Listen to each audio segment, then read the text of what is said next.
Side. Tonight, all hands on deck. Local, state, and federal agencies are working around the clock to avoid a full-scale disaster, one that experts say could do irreversible damage to Tampa Bay. And that is exactly what engineers are working to prevent at Piney Point, a scenario no one wants to see. Good evening, I'm Keith Kate. I'm Jennifer Lee. Thank you for joining us. The breach was detected last week, putting Piney Point in imminent danger of collapsing, according to engineers. They say if that breach were to burst, it could release a wall of water 2 stories high, causing catastrophic flooding. 8 on Your Side has team coverage tonight. We'll begin with Melanie Michael, who is live for us in Manatee County. Mel. Good evening to you. It is a race against the clock to stop the breach and protect Tampa Bay. The crisis at Piney Point grows more and more dangerous by the day. Just ask lifelong fishing captain Justin Moore.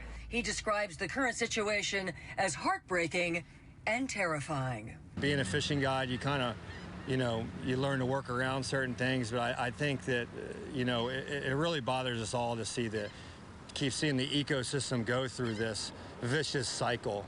For more than 2 decades, Justin has been in the fishing charter business in Tampa Bay. He says he's already seen the effects of this disaster after a day trip this weekend, where the water has changed color and the fish aren't as plentiful.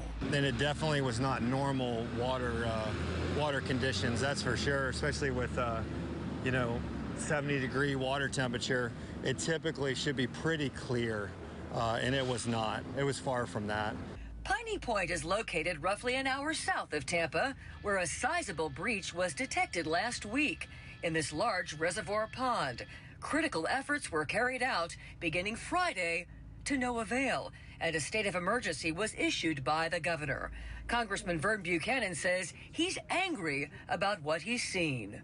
I think we're going to figure out what it's going to take, and we're going to, make sure we've got the resources to fix this permanently, not a patch. Over the weekend, the National Guard flew in large pumps to help remove millions of gallons, thereby alleviating some of the pressure. Engineers were worried that if water wasn't pumped out, the breaches would give in, creating a massive collapse.